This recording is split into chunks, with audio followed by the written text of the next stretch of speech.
The massive silver doors of the Galactic Council chamber slid open with a soft hiss. 3 different alien species walked into the room, their footsteps echoing against the polished metal floor.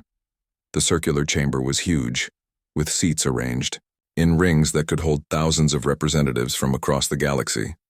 Today, only a few dozen beings sat in the front rows, waiting to hear the latest scouting reports. Commander Veltar stepped forward first.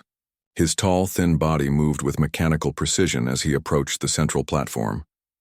The Zephyrian's gray skin gleamed under the bright lights, and his large black eyes scanned the datapad in his hands. He had been exploring distant star systems for over 50 years, and his reports were always thorough and accurate. "Honored council members," Veltar began, his voice carrying clearly through the chamber's speakers. "We have completed our survey of the Sol system, located in the outer rim of the galaxy. The system contains 1 yellow star and 8 planets. The 3rd planet from the star shows signs of water and a breathable atmosphere." The younger aliens in the audience leaned forward with interest. New worlds suitable for colonization were becoming harder to find. The galaxy had been expanding for thousands of years, and most of the good planets were already claimed by one empire or another. Captain Mordak of the Korthari Empire stood up next. His reptilian features were common among his people, with green scales covering his face and sharp teeth visible when he spoke. The Korthari were known throughout the galaxy for their advanced technology and careful scientific methods. "Our deep space scanners have confirmed the Zephyrian findings," Mordak said, activating a holographic display above the platform. The image showed a blue and green planet slowly rotating in space. "The world has vast oceans, multiple continents, and a variety of climates. Our instruments detect no advanced technology. The electromagnetic signals we recorded appear to be primitive broadcasts, possibly from an early industrial civilization." Excited whispers spread through the younger members of the audience. A planet with primitive inhabitants meant easy conquest and rich resources. The older aliens, however, remained strangely quiet.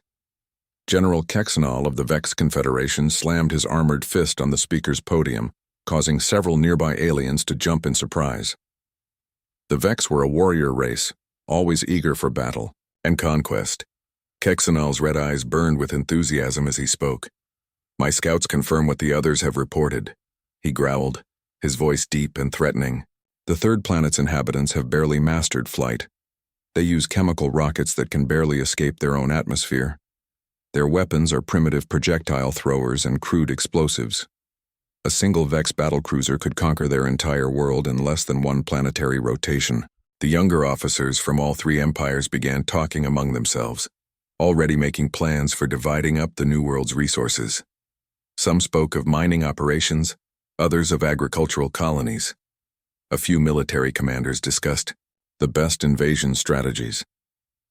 But in the back of the great chamber, 3 very old aliens watched the proceedings with worried expressions. Admiral Zorthak had commanded fleets during the Great Expansion Wars 3 centuries ago. His scarred face told the story of countless battles against species that had underestimated their enemies.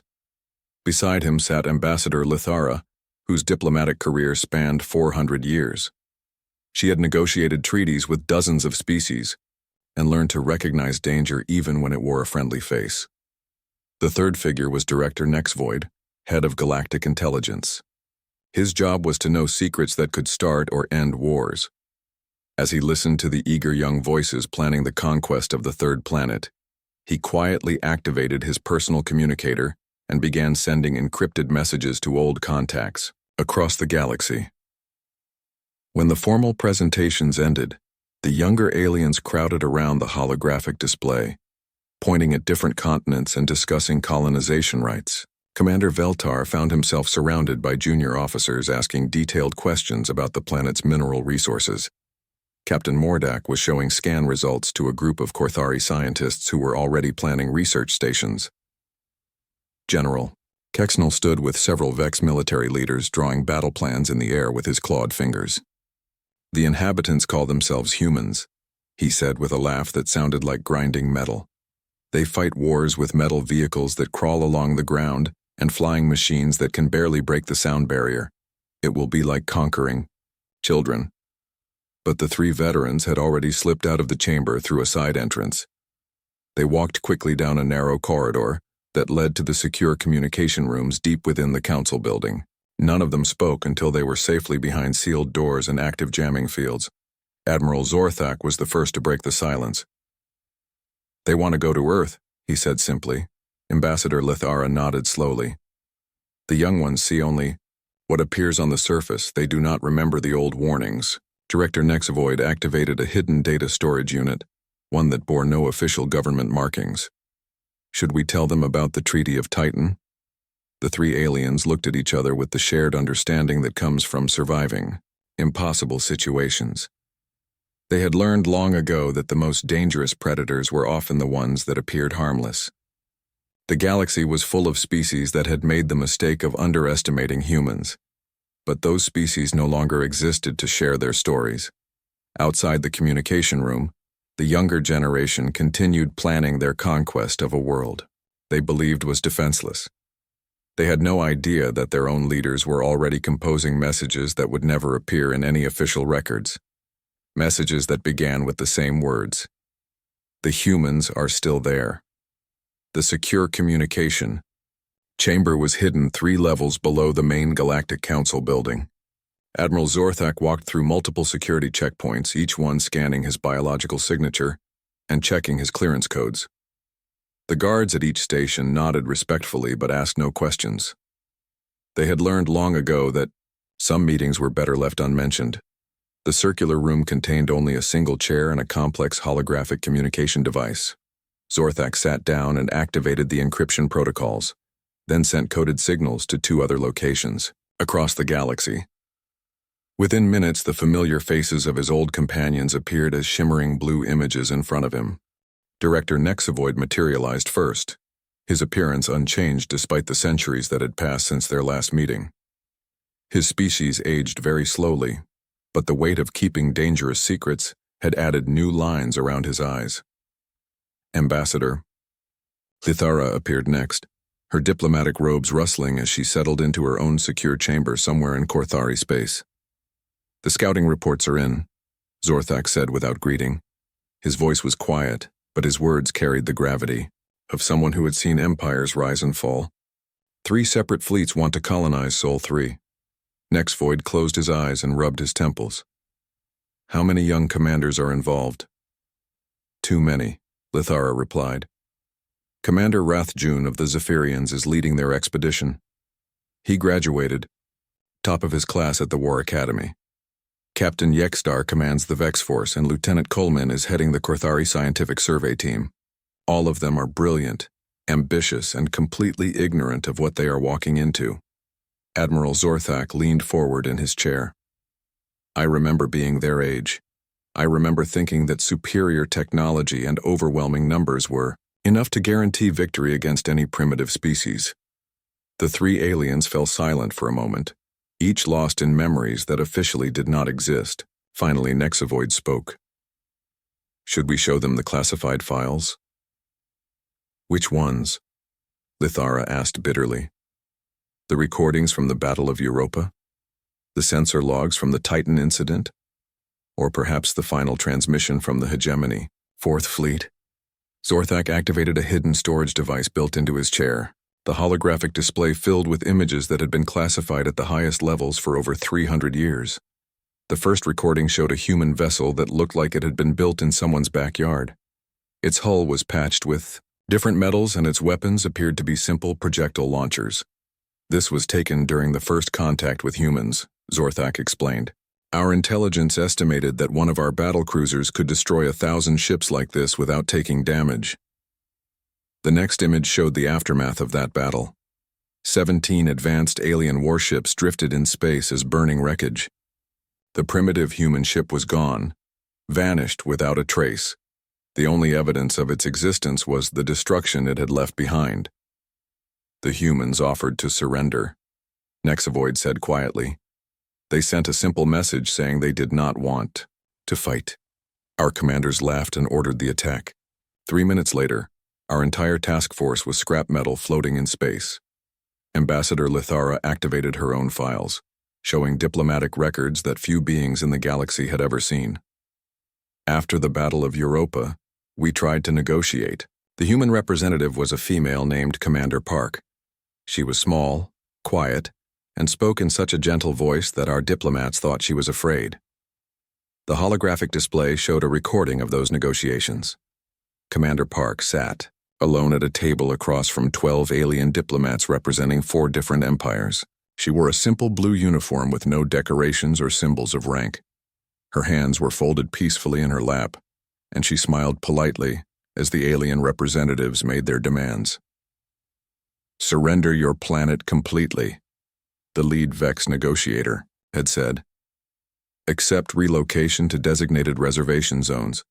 Submit to Imperial authority in all matters. These terms are non-negotiable." Commander Park had nodded thoughtfully. "I understand your position," she replied in perfect galactic standard. "However, I am afraid we must decline your generous offer." "Instead, we propose the following. All Imperial forces will withdraw from Sol system immediately. No claims of any kind will be made on Earth or its colonies. In return, we will not pursue further military action against your respective empires." The alien diplomats had laughed until their sides hurt. The recording showed them wiping tears from their eyes as they tried to compose themselves. One of them had actually fallen off his chair from laughing so hard. "The little human thinks she is in a position to make demands." The Korthari ambassador had wheezed between laughs. "Your entire planet could not stand against a single one of our orbital bombardment platforms." Commander Park had continued smiling. "Perhaps we could arrange a demonstration?" What happened next was still classified as the most dangerous military secret in galactic history. The recording showed Commander Park pressing a small device on her wrist. Seconds later, every Imperial ship in the Sol system simply stopped working. Their engines died, their weapons powered down, and their life support systems switched to emergency backup. The ships were not destroyed, just rendered completely helpless. "She held our entire combined fleet prisoner for 6 hours, Admiral," Zorthak said. "Not one shot was fired, not one human life was lost. But somehow every piece of technology we had brought into their system was under their complete control. The Treaty of Titan had been signed the next day. The terms were exactly what Commander Park had originally proposed. The galaxy would leave Earth alone, and Earth would leave the galaxy alone. The hegemony refused to sign, Nexavoid added quietly. They thought the other empires were cowards. They sent their most powerful fleet to show humans what real military might look like. Lithara finished the story. The hegemony Fourth Fleet was composed of over 2,000 ships. It was the largest military force ever assembled in galactic history. They approached Earth with enough firepower to destroy entire star systems. And, Zorthak prompted, though he already knew the answer. 3 days later, there was no more hegemony, Nexvoid said simply. Not just their fleet, their entire empire, every colony, every outpost, every trace of their civilization simply vanished. Official records listed as a stellar phenomenon, but we know better. The 3 old friends sat in silence, staring at classified images that showed the empty space where the hegemony's homeworlds had once existed. No wreckage, no debris, no sign that billions of beings had ever lived there. "The young commanders will not listen to warnings," Lithara said finally. "They never do. Perhaps it is time they learned what we learned all those years ago." The massive fleet hung in space like a collection of deadly metal stars. 200 warships from 3 different empires had gathered at the edge of the Sol system, their hulls gleaming under the light of distant suns. Commander Rathjun stood on the bridge of his flagship, watching the tactical displays with satisfaction. Never before had he commanded such a powerful force. "All ships report ready for battle," announced Lieutenant Yelson from the communications station. The young Zephyrian officer had graduated from the academy only 2 years ago, and his excitement was obvious in his voice. "The Vex and Korthari fleets are in position and awaiting orders."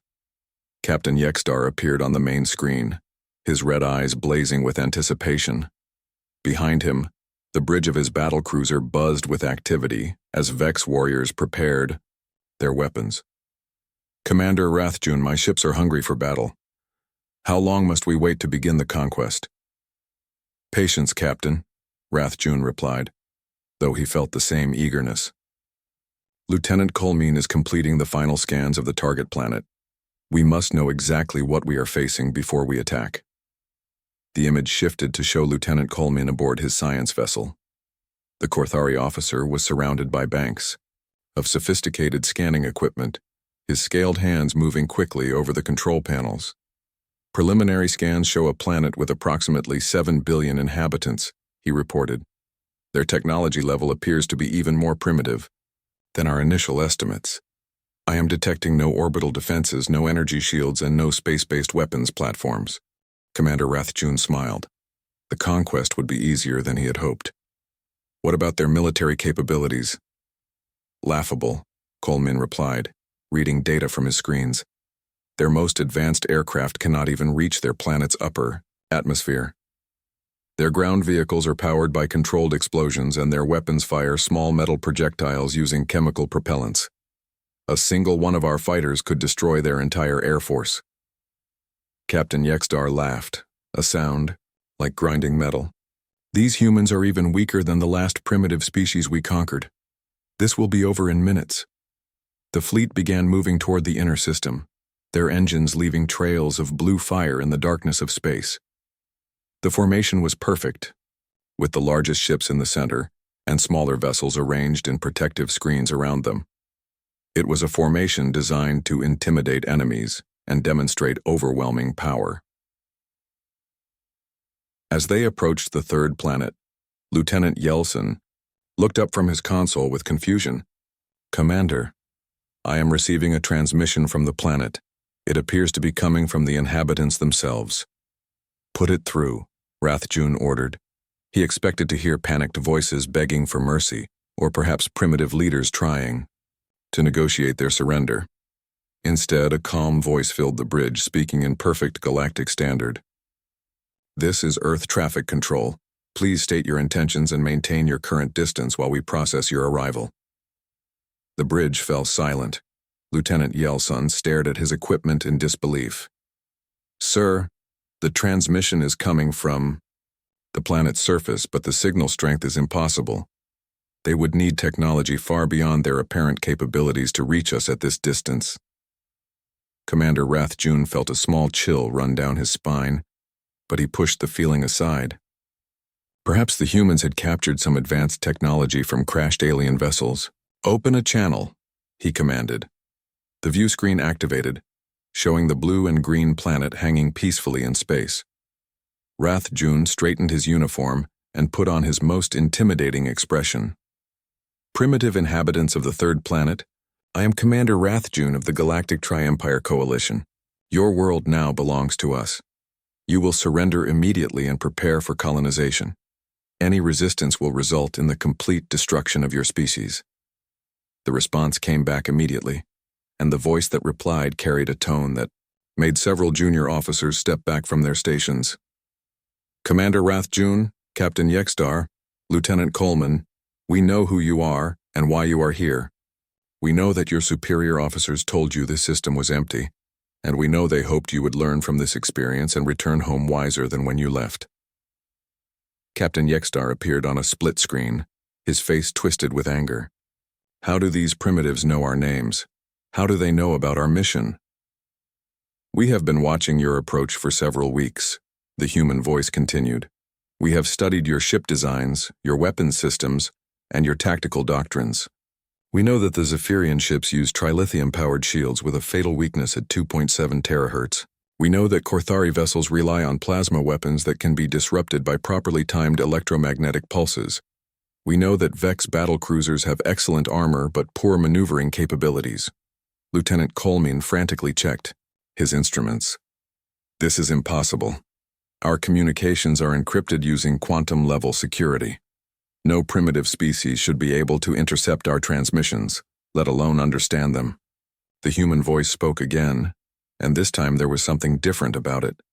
Something that made the bridge crew feel like they were being watched by invisible eyes. You have exactly 10 minutes to withdraw beyond the edge of our solar system. This is your only warning. We prefer to be left alone, but we are prepared to defend ourselves if necessary. Commander Rathjun felt his confidence returning. These humans might have some advanced communication equipment, but they were still facing the most powerful military force ever assembled. All ships, prepare for planetary bombardment.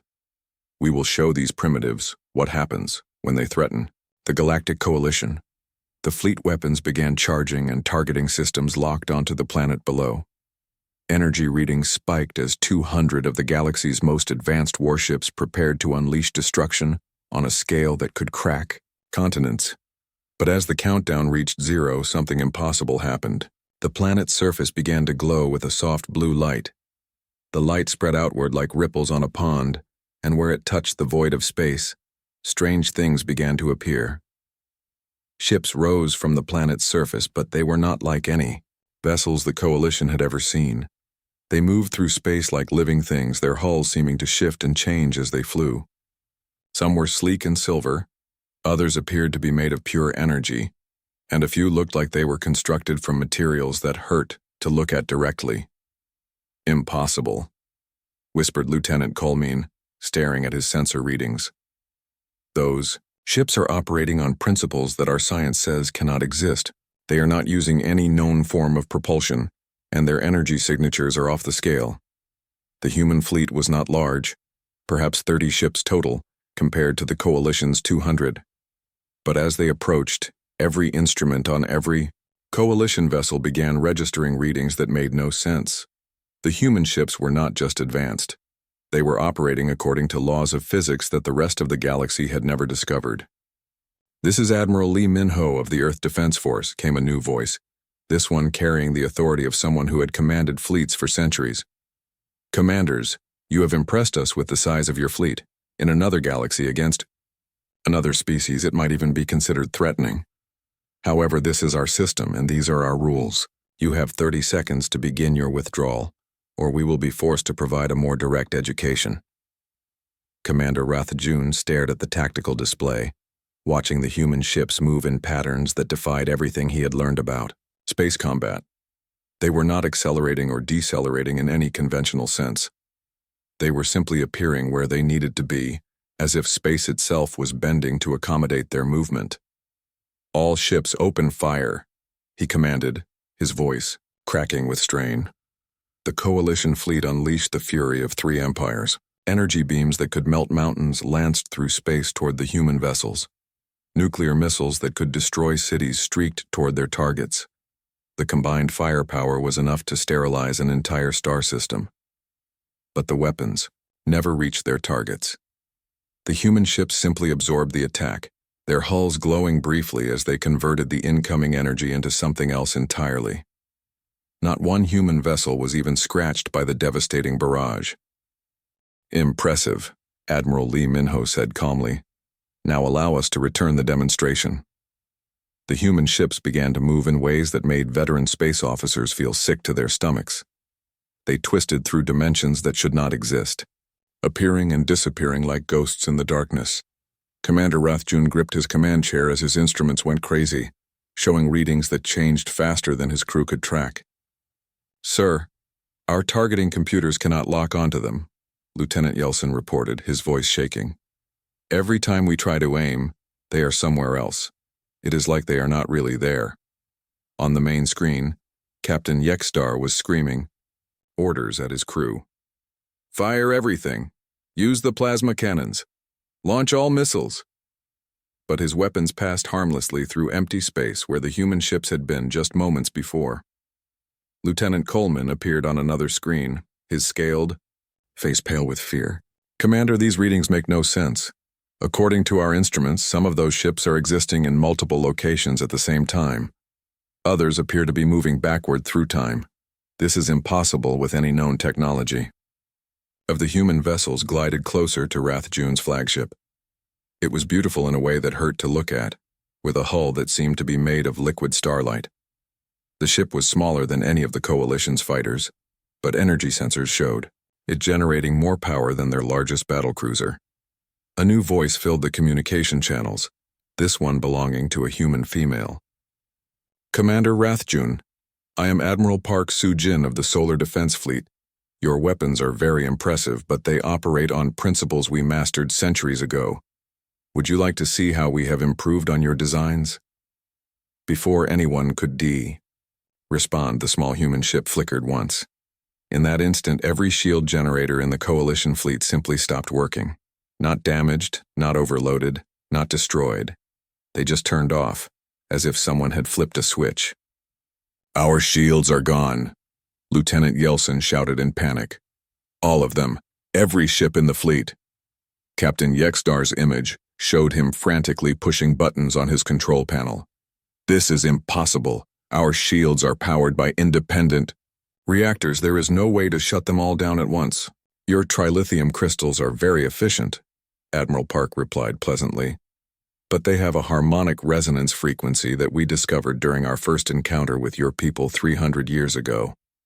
We simply convinced them to vibrate at a different rate." Another human ship approached the Vex formation.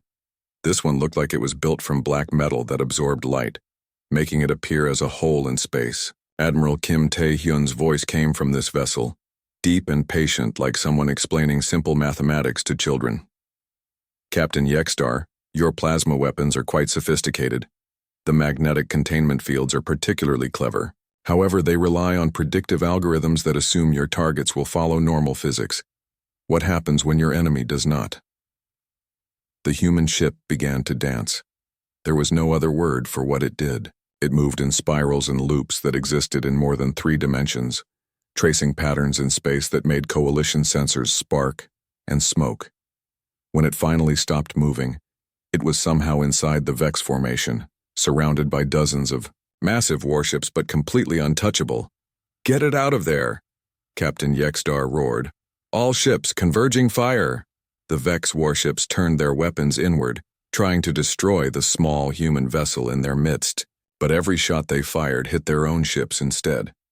The human craft was bending space around itself, redirecting the attacks back at their sources. Within minutes, half the Vex fleet was burning from their own weapons. Lieutenant Coleman watched in horror as his science vessel's instruments began reporting impossible things. "The human ships are not just using advanced technology," he whispered. "They are rewriting the laws of physics around themselves. They are making reality work differently in their immediate area." A third human voice joined the conversation, this one belonging to Admiral Lee Min-ho. "Young officers, your species tried to conquer us once before. We taught them the value of peaceful coexistence. Today, you learn the same lesson your predecessors learned. The human admiral's ship was the largest in their fleet, but it still looked tiny compared to the Coalition's massive battle cruisers. Yet, as it approached, every piece of technology in the enemy fleet began to malfunction. Computers started displaying random symbols. Life support systems switched themselves to emergency power. Even the artificial gravity generators began working in reverse. "What are you doing to our ships?" Commander Rathjun demanded, struggling to stay in his chair as gravity fluctuated wildly around him. "We are not doing anything to your ships," Admiral Lee replied calmly. "We are simply existing near them. Your technology is based on principles that become unstable in the presence of more advanced systems. Think of it as educational interference, Captain." Yextar tried one last desperate attack. "All remaining ships ramming speed. If we cannot destroy them with weapons, we will crush them with our hulls." The surviving Vex warships accelerated toward the human fleet, their massive forms moving like metal mountains through space. But as they approached, something strange happened.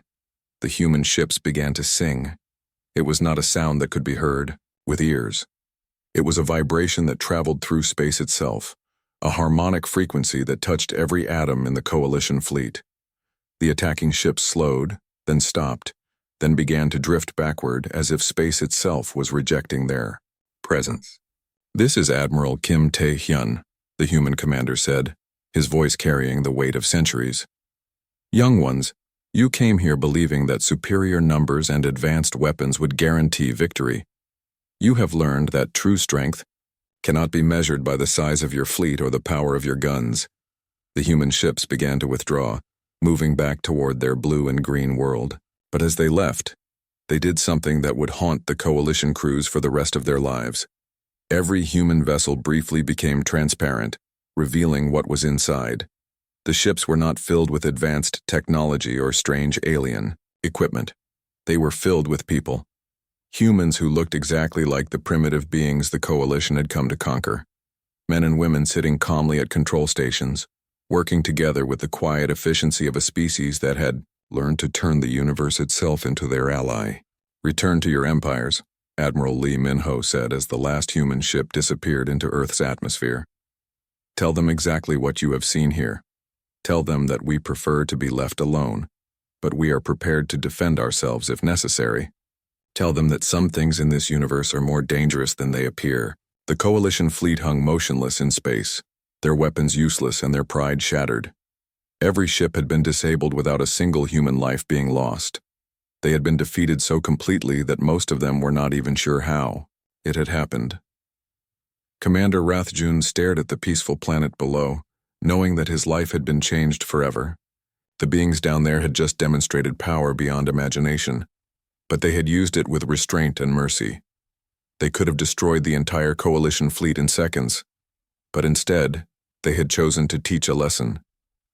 "Begin emergency repairs," he ordered quietly. "Prepare for withdrawal to the system's edge." "Sir?"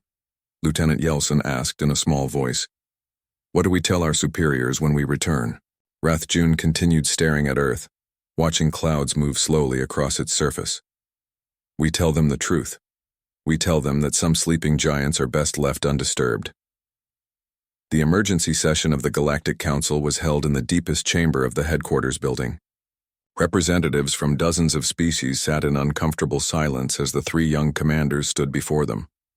The once proud officers looked like they had aged years in just a few days. Their uniforms were wrinkled, their eyes haunted by memories they could barely understand. Commander Rathjun spoke first, his voice barely above a whisper. "Honored council members, we have returned from the Sol system. Our mission was unsuccessful." A murmur ran through the assembled aliens. The combined fleet of three empires had been the most powerful military force assembled in decades. How could such a force fail against a primitive planet? "Please explain what happened," requested Council Chairman Morthek, his four eyes focusing intently on the young Zephyrian. Rathjun looked at his fellow commanders before continuing. "The inhabitants of the third planet are not what they appear to be. They call themselves humans, and they possess technology that operates beyond our understanding of physics. Our weapons had no effect on their ships. Our shields were disabled without warning. Our entire fleet was rendered helpless within minutes." Captain Yexdar stepped forward, his red eyes no longer burning with the fire of battle. "The human ships moved through space in ways that should be impossible. They existed in multiple dimensions at once. They could appear and disappear at will. When they spoke to us, they knew our names, our ship specifications, and our battle plans before we had even made them." Lieutenant Colmine activated a holographic display that showed the sensor readings from their encounter. The data made no sense to anyone watching. Energy signatures that spiked beyond measurement, movement patterns that defied gravity, technology that seemed to bend reality itself. "According to our instruments," Colmine explained, "the human vessels were operating on scientific principles that do not exist in our database. They were not using fusion power, antimatter reactors, or any other known energy source. They appeared to be drawing power directly from the fabric of space itself." The younger council members looked confused and frightened, but in the back of the chamber, three very old aliens exchanged knowing glances. Admiral Zorthak, Ambassador Lithara, and Director Nexavoid had been waiting for this moment for decades. Council Chairman Morthek raised one of his four hands for silence. "These claims seem impossible. Perhaps the humans simply had better technology than expected. Surely our combined fleets could have—" "No," Commander Rathjun interrupted, his voice growing stronger. "You do not understand. The humans could have destroyed us all within seconds. They had that capability, but they chose not to. They disabled our weapons and shields, then sent us home with a message. They said they prefer to be left alone." Admiral Zorthak slowly stood up from his seat in the back of the chamber. His movement drew the attention of everyone present. For over 50 years, he had been one of the galaxy's most respected military leaders. When he spoke, others listened. "Council members," Zorthak said, his voice carrying the weight of long experience. "What these young officers have reported is not new information. The humans have been defending their system for over 3 centuries. What is new is that another generation has learned what we learned long ago." A shocked silence filled the chamber. Ambassador Lithara joined Zorthak at the speaker's platform. "The Treaty of Titan was signed 287 years ago," she announced. "It established the Sol system as a protected zone. All major empires agreed to avoid human space and to classify Earth as an empty system of no strategic value." Director Nexavoid activated a hidden data projector, displaying files that few beings had ever seen. The hegemony Fourth Empire refused to honor the treaty. They sent a fleet of over 2,000 ships to conquer Earth. 3 days later, there was no more hegemony. Not just their fleet, their entire civilization vanished from the galaxy. The younger council members stared in disbelief at the classified records, images of empty space where thriving worlds had once existed, sensor logs showing entire star systems simply ceasing to exist, official reports that listed the disappearance as natural stellar phenomena. "Why were we not told about this?" demanded a young Korthari representative. "Because," Admiral Zorthak replied, "each generation must learn for themselves. The humans understand this. They know that warnings from elders are often ignored by the young, so they allow scouts to find their system and report it as empty. They let ambitious commanders plan their conquests, and then they provide education." Commander Rathjun nodded slowly. "The human admiral told us that our leaders hoped we would return home wiser than when we left. They knew we would not listen to warnings about human capabilities. They had to see for ourselves." Captain Yekstar looked at the floor as he spoke. "The humans could have killed us all. Their technology is so far beyond ours that we were like children playing with toys. But they showed mercy. They sent us home to tell this story." Lieutenant Kolmin added, "Before we left, one of their commanders said something that I cannot forget. He said that true strength is not about having the power to destroy your enemies. It is about having the wisdom to know when not to use that power." Council Chairman Morthek looked around the chamber at the faces of representatives from dozens of species. "What do you recommend we do with this information?" Ambassador Lithara stepped forward. "We update our official records. The Sol system will be classified as a quarantine zone with no strategic value. All exploration and colonization rights in that region are permanently suspended. New survey teams will be instructed to report the system as empty if they encounter any signs of human activity." "But what if other species attempt to colonize Earth?" asked a young Vex officer. Director Nexvoid smiled grimly. "Then they will receive the same education that you have received. The humans are patient teachers, but they are also thorough ones. Every few decades, another ambitious species discovers Earth and decides to test human resolve. The results are always the same." Admiral Zorthak returned to his seat, but before sitting down, he addressed the 3 young commanders. "You have learned something that cannot be taught through books or lectures. You have seen what happens when a truly advanced civilization chooses to remain hidden. Remember this lesson, and perhaps one day you will help teach it to the next generation." The council session ended with a formal vote to update Earth's status in all official records. The planet would remain listed as empty, primitive, and of no interest to galactic civilization. Survey teams would continue to report finding nothing of value in the Sol system, but in the secure archives of every major empire, new files were added to collections that officially did not exist. Files that contained the true reports from Rathjun, Yekstar, and Coleman. Files that would be studied by intelligence analysts and military strategists for generations to come. On Earth, Admiral Lee Min-ho stood in his office overlooking the Pacific Ocean. Through the window, he could see fishing boats returning to harbor and children playing on the beach. It looked like any other peaceful day on a quiet planet. A communication device on his desk activated, showing the faces of his fellow commanders. Admiral Park Soo-jin was reviewing reports from lunar observation stations. Admiral Kim Tae-hyun was updating the planetary defense grid. The young ones have returned to their empires, Park reported. Our sensors show their fleets withdrawing, beyond the system's edge. How long do you think before the next ones arrive? Kim asked. Lee Min-ho smiled as he watched the sunset paint the ocean in shades of gold and red. Perhaps 20 years, maybe 30. There is always another generation that believes they can succeed where others have failed. And we will be ready for them, Park said. We always are, Lee replied. The galaxy is vast and full of wonders. But some things are worth protecting, even if that protection requires appearing weak to those who mistake kindness for weakness. The three admirals ended their conversation and returned to their duties. Earth continued its ancient rotation, blue and green and seemingly peaceful. The planet's true guardians remained hidden, watching the stars with patient eyes and waiting for the next lesson that would need to be taught. In the depths of space, the surviving coalition ships limped home, carrying with them a story that would be whispered in military academies and diplomatic circles for centuries to come.